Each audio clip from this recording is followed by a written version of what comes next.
Welcome to this trip through one of the most disturbing cases in Savannah, Georgia's history. Please leave a comment below telling me where you are and what time it is right now as you listen to this narration. We want to know where and when these documented stories get to people. The first rumors about the Whitfield estate started to spread in 1843. The property was about 3 miles from Savannah's busy center and was a sign of old Southern wealth.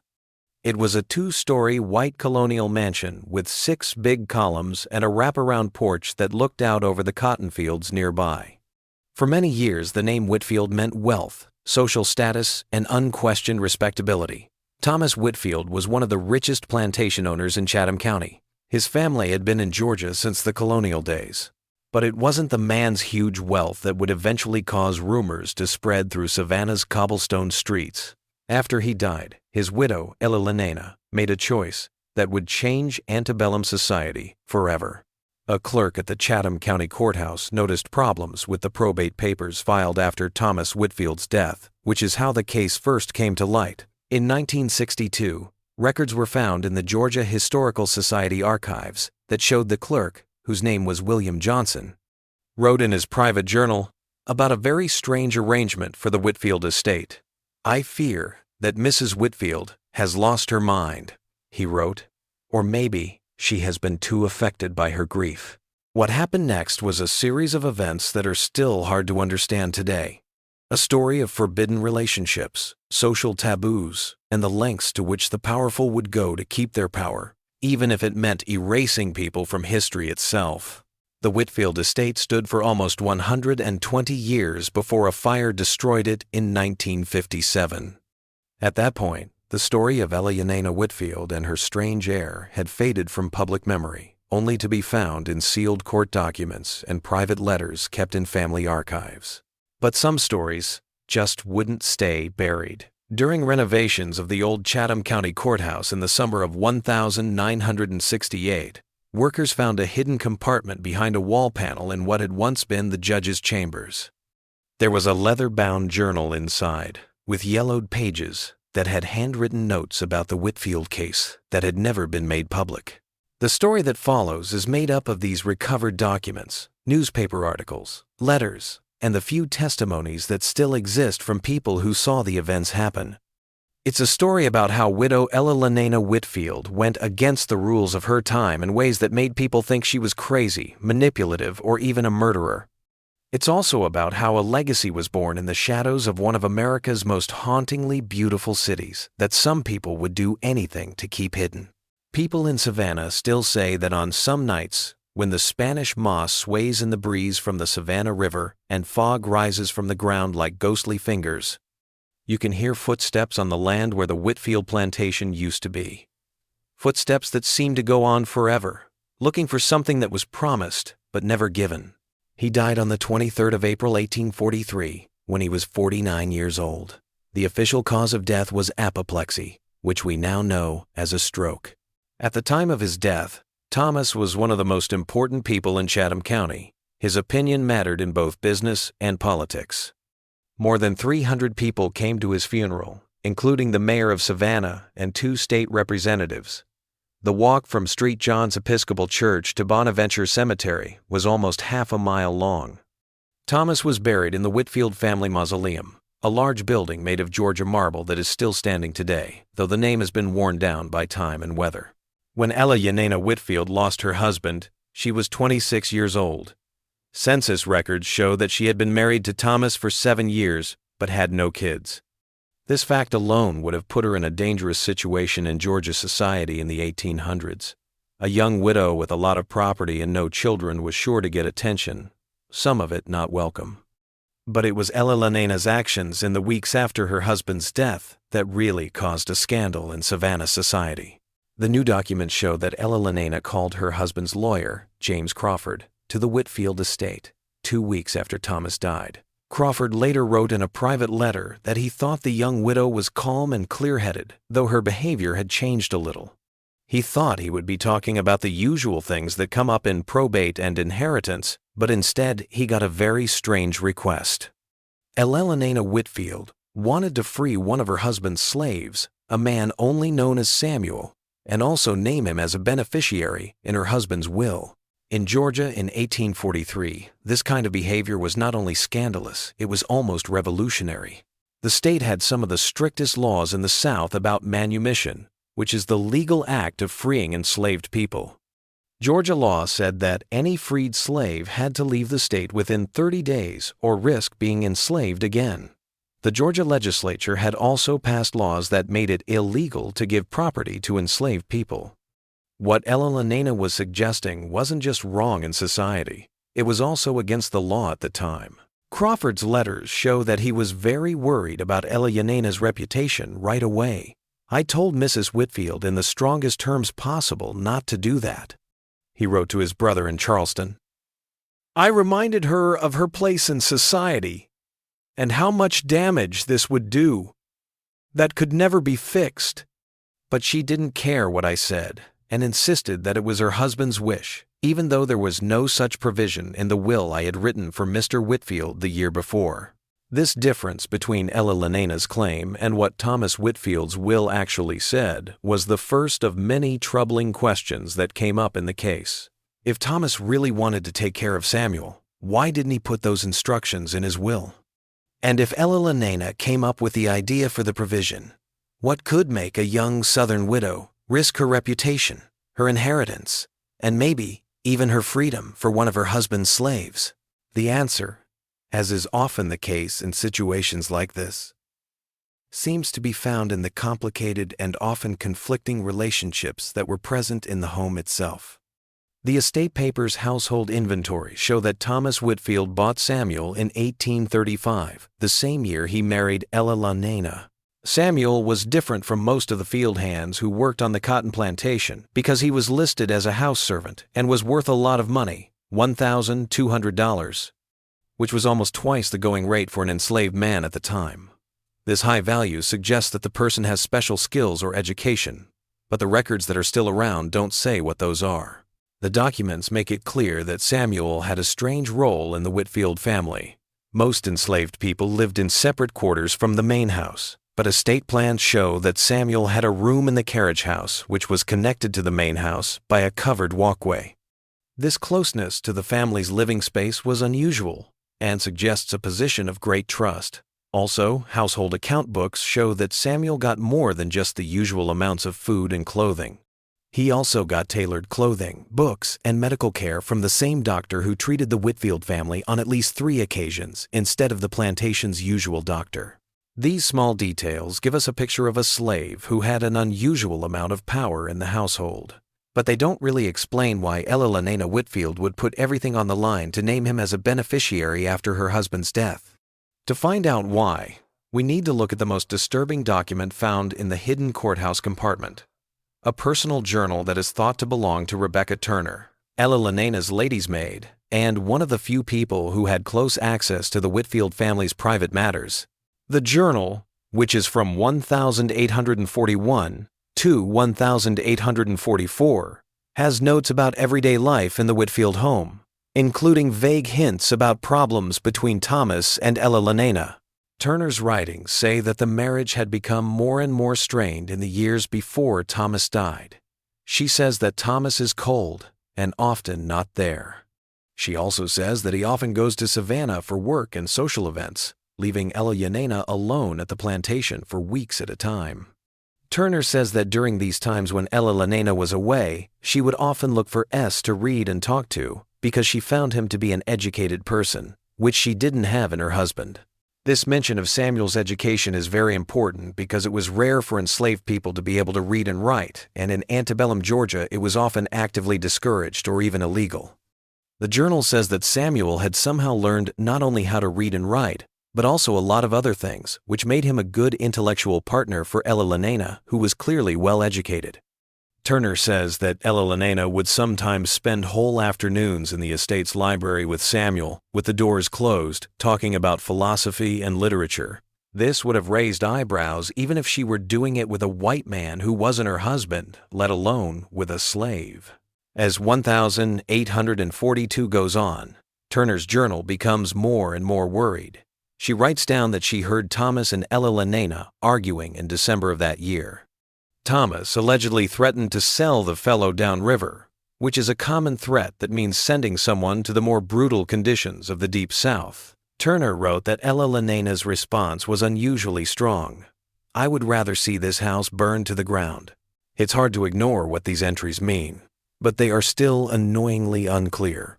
Was Ella Lenena and Samuel's relationship just that of intellectual friends, with Ella Lenena being a lonely woman looking for someone to talk to who was smart? Or was there something else that would explain why Ella Lenena would risk everything to make sure Samuel was free and safe after Thomas died? The answer could be in another document found with Turner's journal.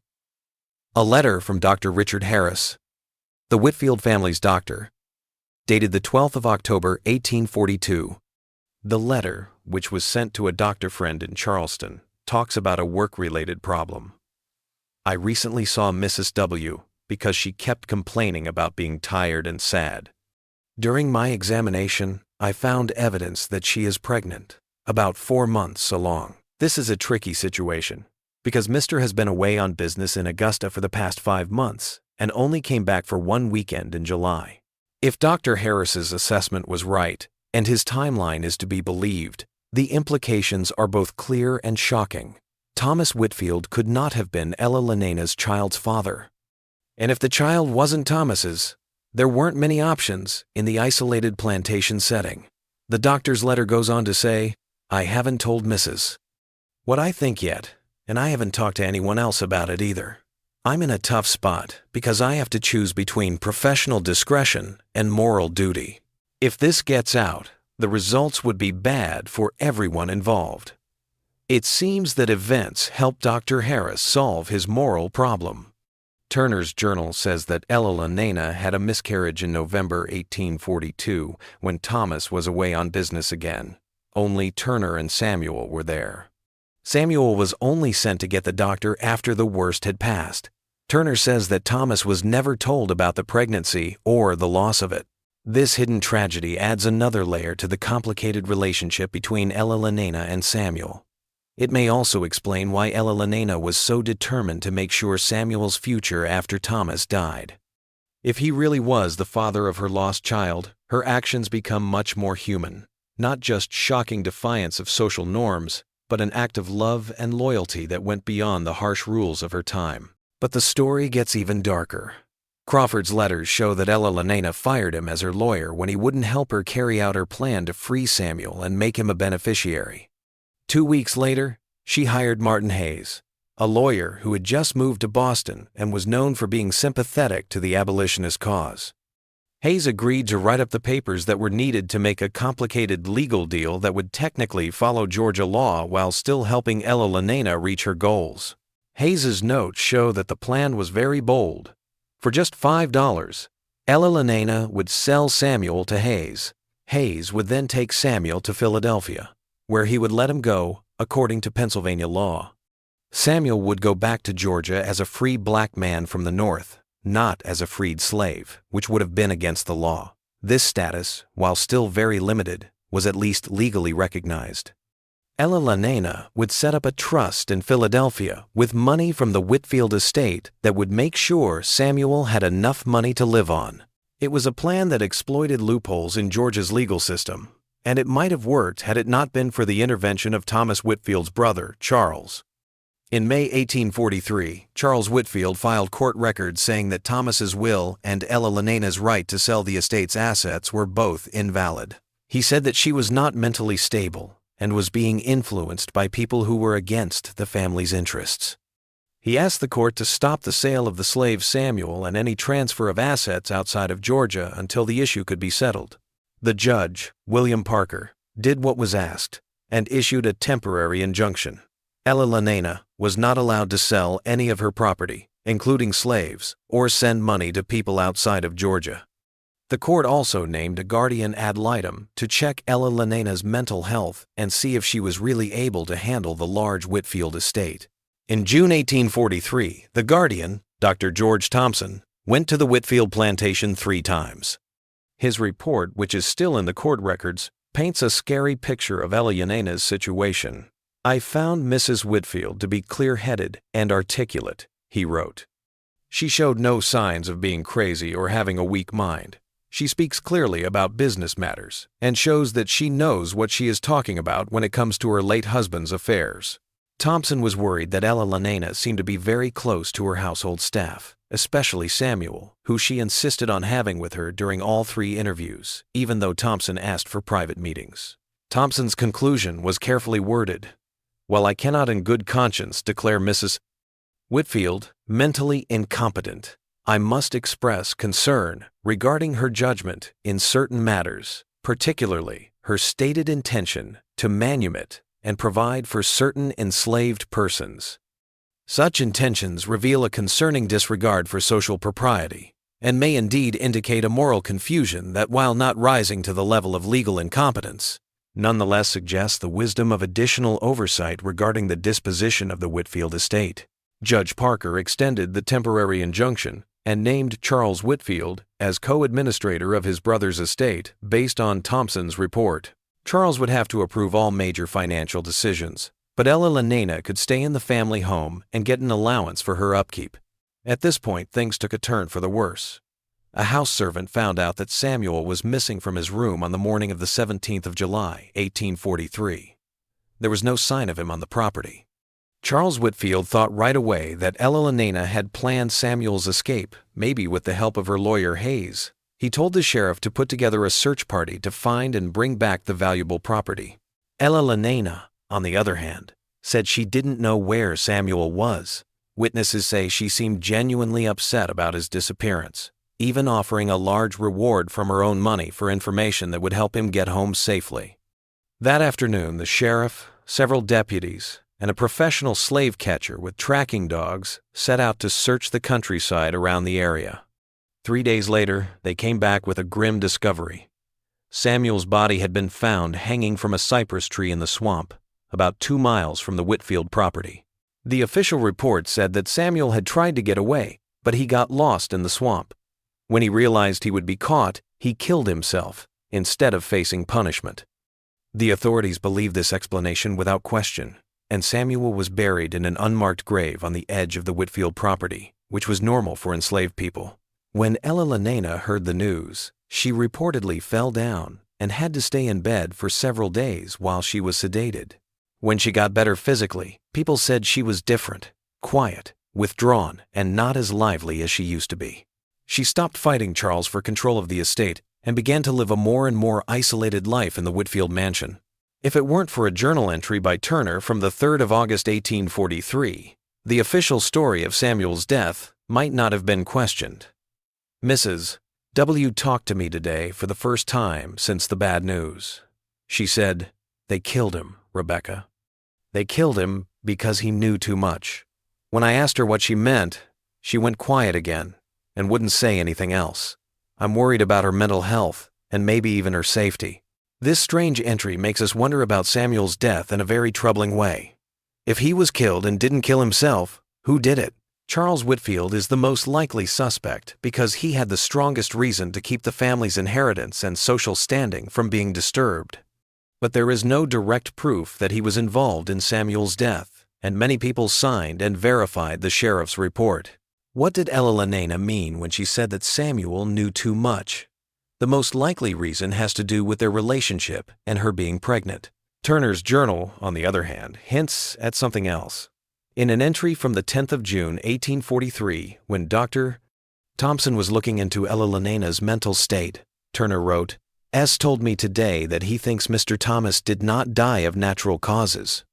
He has suspicions about what happened, but he wouldn't say more. He seemed scared and made me promise not to tell anyone, not even Mrs. Ella Lanena." This one entry brings up the most shocking idea of all, that Thomas Whitfield's death may not have been caused by natural causes, as the official record says. If Samuel had reason to think that Thomas had been killed and had told people other than Turner about these suspicions, it would give someone a strong reason to make sure he never spoke again. The historical record is frustratingly quiet on this point. There was no autopsy on Thomas Whitfield's body, which was common at the time when the cause of death was clear. There was no mention of suspicious circumstances in any of Dr. Harris's surviving letters, even though he signed the death certificate. If Thomas was really killed, Samuel's death took the truth with it. After Samuel died, Ella Yanina Whitfield's life followed a pattern that would last for the next 15 years.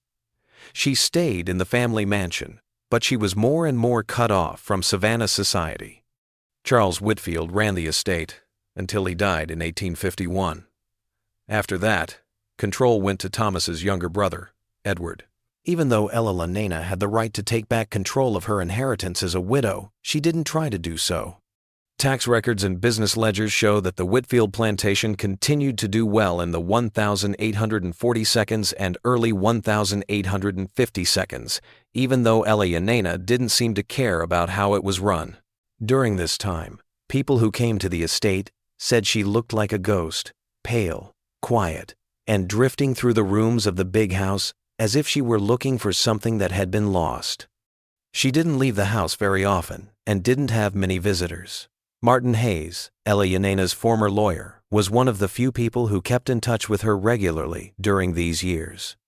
Hayes had been fired from her formal job after the court's injunction, but he still went to the Whitfield estate about once every 3 months, supposedly to bring books and magazines from his frequent trips to the north. Edward Whitfield became suspicious of these visits, and in 1854 filed a complaint with the Chatham County Sheriff, saying that Hayes might be using his access to the Whitfield property for activities that were not good for the public, a thinly veiled accusation of organizing abolitionists. The sheriff looked into it but couldn't find any proof to back up Edward's claims, so Hayes's visits were allowed to continue. What we do know is that Ella Yanina kept a detailed private journal during these years where she wrote down her thoughts and memories. No one has ever found this journal, if it still exists. Hayes did, however, mention it in a letter to a co-worker in Boston in March 1856. He wrote, "Mrs. W. continues to write about the tragic events that have shaped her life. She told me that these writings are not meant for people who are alive now because they wouldn't believe or understand her story, but for future generations. There will come a time," she said, "when the truth can be spoken without fear, and on that day, I want my voice to be heard." If Ella Yanina wanted her journal to tell the whole story about her relationship with Samuel, Thomas's death, and what happened after that, she was going to be disappointed. A fire broke out in the east wing of the Whitfield mansion on the night of the 12th of November, 1858. This was where Ella Yanina's private rooms were. The flames had spread to most of the main house by the time the plantation slaves could get together to fight them.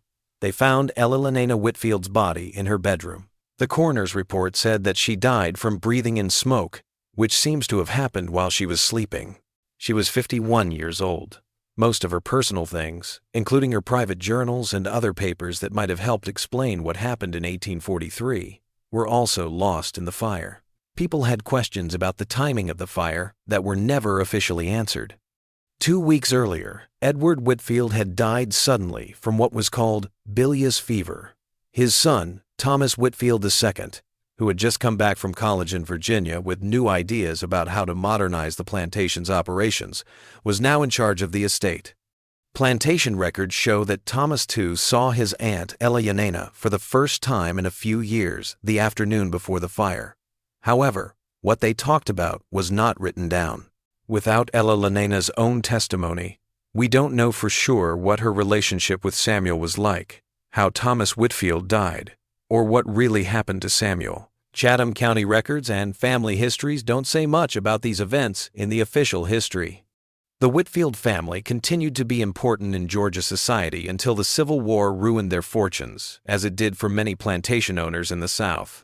In 1872, Northern investors bought the Whitfield plantation and turned it into a timber farm.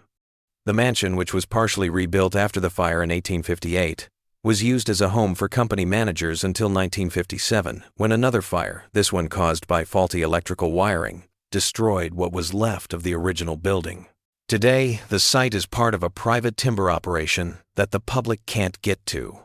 The only signs of its past are the old foundation stones, which are hard to see among the pines and undergrowth. But the story of Ella Yanina Whitfield, Thomas, and Samuel won't go away completely.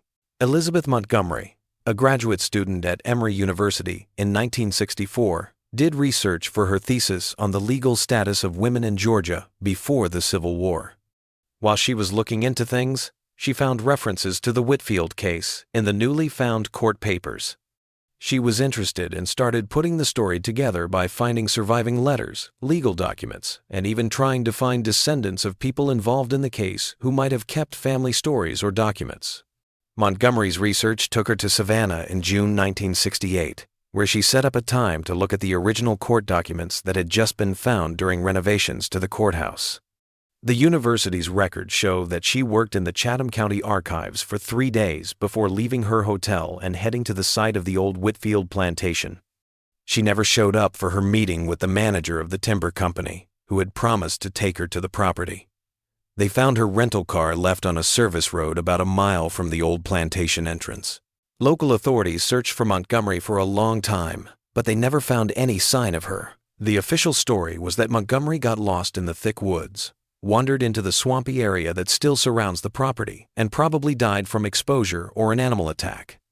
It was decided that her disappearance was a tragic accident, and the search was officially called off after a few weeks. Dr. Harold Jenkins, Montgomery's academic advisor, went to Savannah to pick up her research materials and personal things. She had a tape recorder with an audio diary she had kept during her research trip. Montgomery's voice can be heard on the last recording, which was made the night before she went missing. She says, "The more I learn about this case, the more sure I am that we're dealing with a deliberate suppression of history. Someone went to great lengths to make sure this story would never be told. Tomorrow, I'll finally see the place where it all happened. I can't shake the feeling that the land itself might hold answers that the documents don't." Jenkins tried to follow up on Montgomery's research by asking for access to the same court records she had been looking at. He was surprised when county officials told him that they didn't have any of those kinds of documents in their archives. He was told there must have been a misunderstanding when he said his student had been working with these materials just a few days before. The renovations had found old building plans and some tax records, but nothing that had to do with the Whitfield case or estate. It's not clear if this difference is due to a mistake by the government, intentional confusion, or something worse. After Montgomery went missing, there was a lot less interest in the Whitfield case from academics. Since then, only a few scholars have tried to look into it, and they have found that most official channels are surprisingly unhelpful. Many relevant records are said to be missing or destroyed because of water damage. More than 180 years after the events in question, we may never know the whole truth about Ella Yanena Whitfield and her husband's slave. There are only bits and pieces left: court records, personal letters, and journal entries that give us a glimpse of a story that makes us question what we know about relationships in the antebellum South.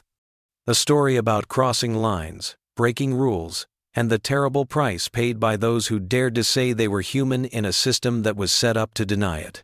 People in the area say that on certain nights, especially during the hot, humid summer in Georgia when the air is still and heavy, you can hear footsteps on the overgrown path that used to lead from the main house to the carriage house where Samuel lived.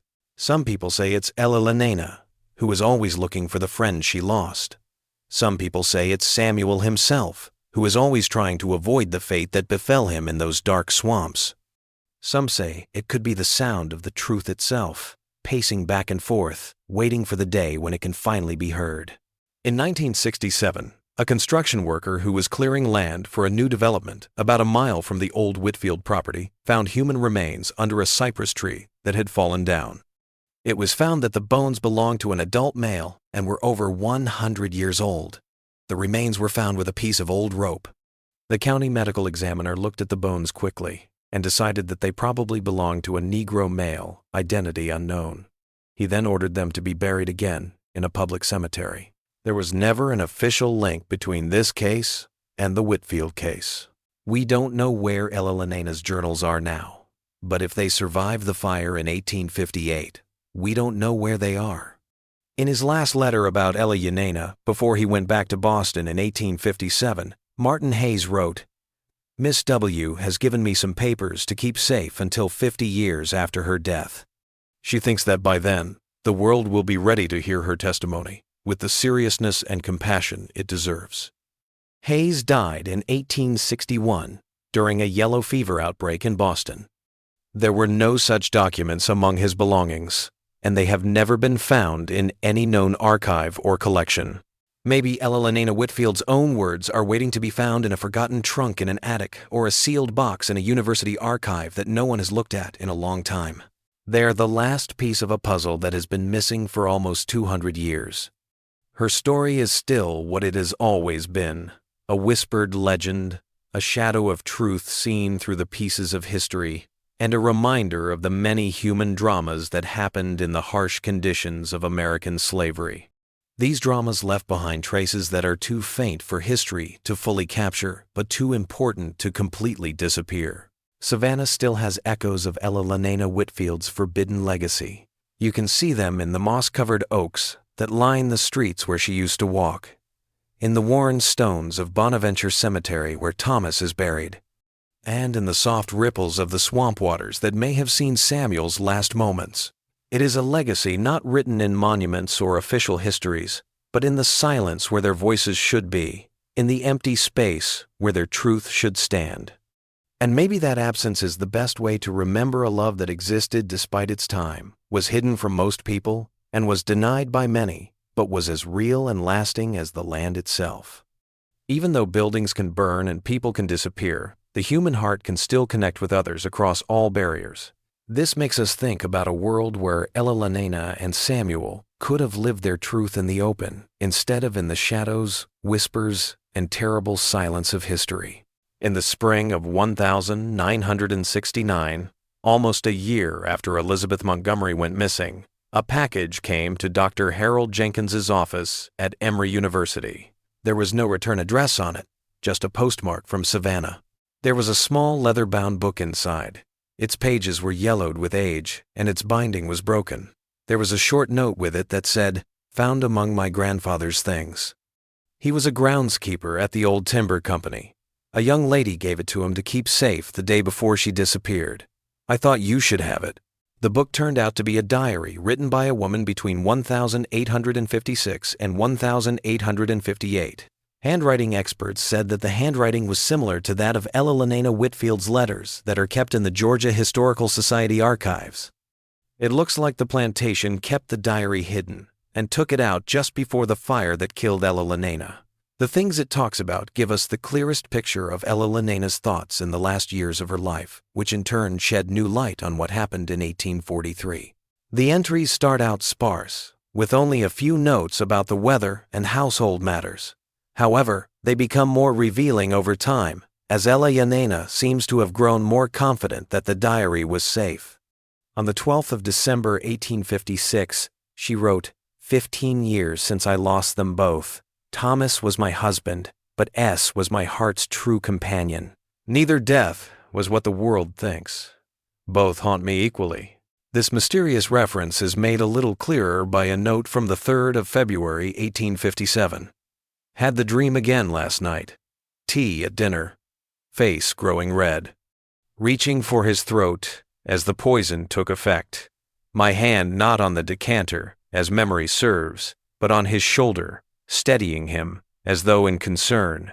Whose hand then? I know, but cannot bear to write it, even here. It's shocking enough to think that Thomas Whitfield was really poisoned to death instead of dying of apoplexy, as the official record says. Elena's claim that she was there when he died but didn't give him the poison is even more shocking. If her dream memory is to be believed, someone else in the house poisoned Thomas's drink. This makes it possible that she was unknowingly involved in her husband's murder. A later entry from the 28th of March 1857 seems to confirm this suspicion. M.H., probably Martin Hayes, brought news today that has reopened all old wounds. Edward found the letters. When S. learned that T. planned to sell him to separate us, he wrote to a man in Boston, an abolitionist with whom he had somehow established correspondence. This man agreed to help S. escape north. The plan was in motion when T. died so unexpectedly. Edward believes I knew of these letters, that I conspired with S. to eliminate T. and free himself. He is wrong. I knew nothing of S.'s plans until after T. was gone.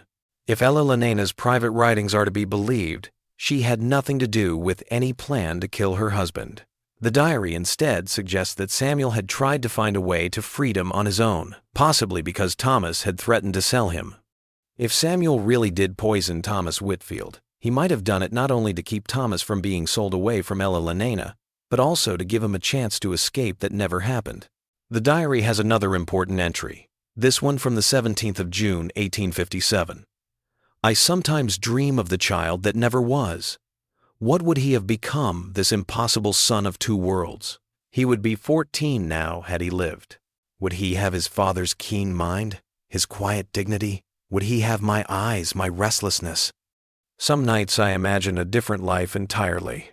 The three of us fled north to Canada or Europe, living openly as a family.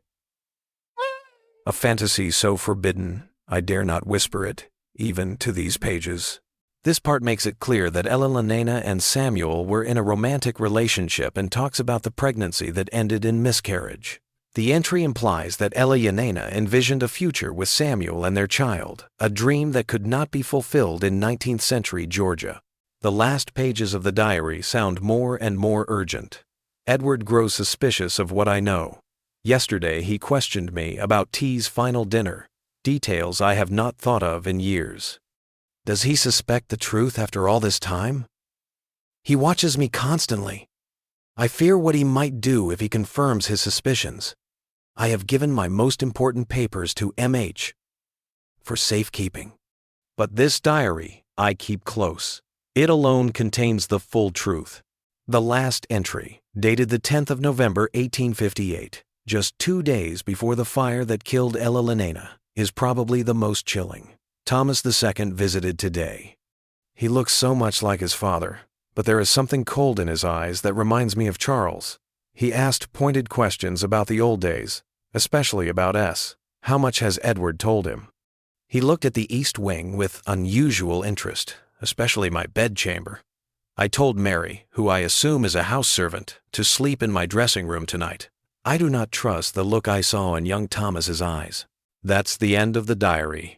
2 nights later, the fire that started in the East Wing would kill Ella Lenana.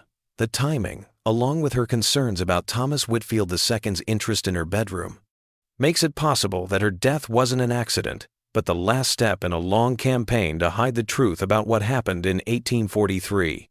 Ella Lenana's diary makes it clear that the story of the widow Whitfield and her husband's slave was much more complicated than what little we know about it from history. It wasn't just a white woman going against the rules to free a man she had grown close to. It was more than that. It was a tragedy on many levels, a murder which Samuel may have committed to keep Ella Lenana from being sold. A pregnancy that, if it had gone to term, would have produced a child whose very existence challenged the social order. And finally, a decades-long conspiracy by the Whitfield family to hide these truths, which may have ended with Ella Lenana's own murder. People in academia might have expected Ella Lenana's diary to cause a stir because it finally told the whole story of this antebellum drama. But for some reason, Dr. Jenkins never made his results public. University records show that he took an unexpected break from work shortly after getting the diary. The next year, he retired early and moved to a small town in northern Minnesota, where he lived mostly alone until he died in 1986. The diary itself is no longer available to the public. After Jenkins died, people looked through his personal effects and papers that were given to the university, but they couldn't find any trace of it. His old co-workers remembered that he had become more and more paranoid in his last months at Emory, saying that he was being followed and that his office had been searched. Most people thought these worries were caused by the stress of Montgomery's disappearance and his upcoming retirement. In 1992, Margaret Jenkins Cooper, Jenkins's daughter, talked to a graduate student who was looking into academic freedom in the 1960 seconds. She said that her father did have a small, very old diary that he kept locked in his desk drawer.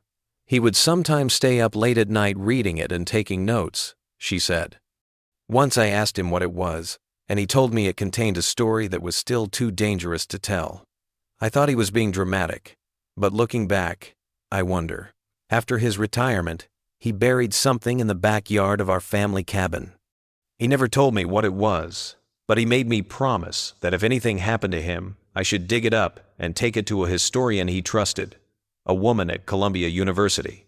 Nothing ever did happen to him, though. He died peacefully in his sleep. I never did dig up whatever it was. Cooper's testimony makes it seem like Jenkins may have hidden Ella Lenena's diary instead of risking its destruction or suppression. If so, it might still be there, buried on the property of a cabin in rural Minnesota, just one more layer of hiding in a story full of secrets and silence. Since the 1,950 seconds, the land where the Whitfield plantation used to be has changed hands many times. It is now part of a private nature preserve that is closed to the public and carefully protected from people who want to get in. Satellite images show that the land has mostly gone back to being forest, and there isn't much evidence of its plantation past. It looks like the mansion's foundation stones, which were still visible in the 1,960 seconds, have been taken away or have sunk into the ground and plants. People who live nearby say that the current owners, a conservation trust linked to several well-known Georgia families, have shown unusual interest in stopping archaeological research on the land. People have always been denied survey permit applications because they were worried about disturbing the natural habitat. Security guards who patrol the property lines have turned away historians who want to study the site. More than 180 years after the events in question, this refusal to be investigated suggests that the full story of Ella Lenena Whitfield, Thomas, and Samuel is still threatening to someone. Maybe it's just that a lot of people feel uncomfortable when they think about the complicated, often contradictory realities of the antebellum South, where strict racial hierarchies existed but relationships crossed those boundaries. Or maybe there is something more specific at stake, like family reputations, inheritance claims, or legal liabilities that could still be affected by news about events that happened a long time ago. In some parts of Georgia, the Whitfield name is still respected. Descendants work in state government, run businesses, and sit on the boards of important cultural institutions. A complete revelation of the family's historical secrets could still have consequences today. The story of Ella Lenena Whitfield and Samuel is definitely a counter-narrative to the simplified version of history that is often found in textbooks and on monuments. Their relationship, whatever it is, goes against the idea that the lines between black and white, enslaved and enslaver, were always clear and never crossed. It reminds us that people can connect with each other even in the worst situations, and that the heart often doesn't care about the rules that society makes. A group of Emory University students doing an independent study project on historical research methods decided to go to the old Whitfield plantation site in the summer of 2007. They couldn't get official permission, so they broke into the property at night in the hopes of finding any physical evidence that the plantation still existed. An anonymous blog post that was up for a short time before being taken down said that the students found more than they had planned. They found what looked like the remains of a small building, like a cabin or outbuilding, deep in the property, far from the road, and only reachable by a footpath that was almost invisible. The vegetation had been put there on purpose to hide it. There was a stone marker with the letter S carved into it near this building, but it was only partially buried. The students thought that this might have been a secret memorial to Samuel, put there by Ella Lenena or someone else who knew what had happened to him. Security guards found them before they could write down more about what they had found or dig any deeper. They were then taken off the property. There were no charges filed, but the university's officials reportedly got a strongly worded letter from the property owner's lawyers telling them not to trespass again. If the students' discovery is correct, it means that someone, maybe Ella Lenena herself, wanted to make sure that Samuel wouldn't be completely forgotten, and that some sign of his life would stay on the land where he lived and died. It is a sad reminder that real people and feelings, love, loss, hope, and despair, are behind the dry legal papers and official histories. No court record or newspaper article can fully show these things. The story of Ella Lenena Whitfield and Samuel is now in a strange place between real history and legend. The official records say that a rich plantation owner died of natural causes. His young widow acted strangely after his death. A valuable slave tried to escape and died in the process, and the widow lived alone until she died in a house fire. But the pieces that have come to light over the years Turner's journal, Eleanena's diary, the hidden grave marker suggest a very different story. One of secret love, murder, conspiracy, and a truth so dangerous that it has been kept quiet for almost 200 years. There is a chance that Eleanena's full diary will be found, that archaeologists will be able to look into the plantation site, or that a descendant of the Whitfield family will come forward with documents that have been kept secret for generations. The whole truth is still hard to find, buried under layers of time, bias, and intentional confusion. But the story goes on, whispered among historians, debated in academic journals, and now shared here. It stays relevant because it touches on something basic about being human, the conflict between social rules and personal wants, between the world as it is and the world as we want it to be. Eleanena and Samuel, regardless of the precise nature of their relationship, occupied the distressing convergence of these tensions. Their story, which is full of unclear parts and questions that don't have answers, doesn't give us any clear moral lessons or easy answers. Instead, it reminds us of how complicated and contradictory the past was and how many human stories history still has to tell. Some people who live nearby say that on summer nights, when the moon is high and the Spanish moss sways in the humid Georgia breeze, you can sometimes see two people walking together on the old plantation grounds. A woman in 19th century dress and a tall man next to her. People say they see them for a short time among the trees before they disappear into the shadows. Scientists and skeptics say that these kinds of sightings are just made-up stories and fantasies. But those who have seen the figures say that something else is going on, as if the land itself remembers what happened there, as if some echo of Eleanena and Samuel still exists, looking for the justice and recognition they didn't get in life. Whether or not one believes in such supernatural possibilities, the idea that their story refuses to be completely forgotten and keeps coming up despite all efforts to hide it is interesting. Maybe that persistence is a kind of justice, the recognition that their lives mattered, that what happened to them still matters, and that the truth, no matter how broken and incomplete, should be known. Eleanena is said to have told Martin Hayes before giving him her papers, "There will come a time when the truth can be spoken without fear."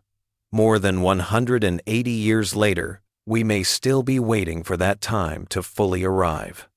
But by telling what we know about their story, and putting together the pieces that have survived years of being hidden on purpose, we get one step closer to the reckoning with history that Eleanena wanted. A reckoning not just with the events of her life, but with the bigger truths about humanity that her story shows.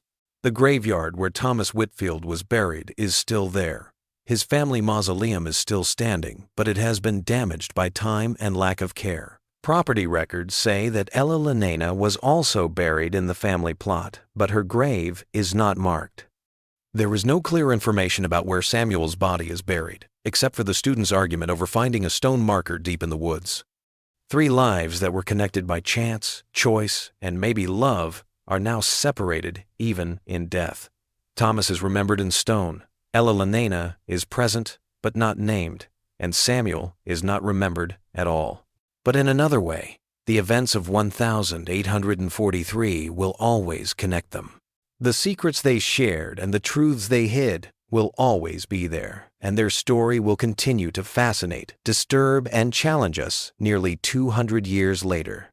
In that persistence, in our continued desire to understand what happened at the Whitfield plantation, Eleanena, Thomas, and Samuel achieve a kind of immortality, not the comfortable remembrance of conventional history, but the more complicated, more human legacy of a story that refuses to fit neatly into the categories we create. Eleanena herself may have the last word on the matter in what may be the most revealing passage from her recovered diary, dated January 1st, 1857. They will never understand what existed between S and myself. How could they? They see only categories, master and slave, white and black, proper and forbidden. They cannot imagine that 2 souls might recognize each other across such divides, that one might find in the most unlikely place the person who sees them truly. For 15 years, I have carried the weight of this truth alone. I have paid for it with my freedom, my reputation, my child, and the life of the man I loved. Yet even knowing the cost, I would change nothing. To have known even briefly what it means to be fully seen and fully loved, this is worth any price. In the world determined to keep us separate, we found each other. That is our victory, however short-lived, however tragic its end.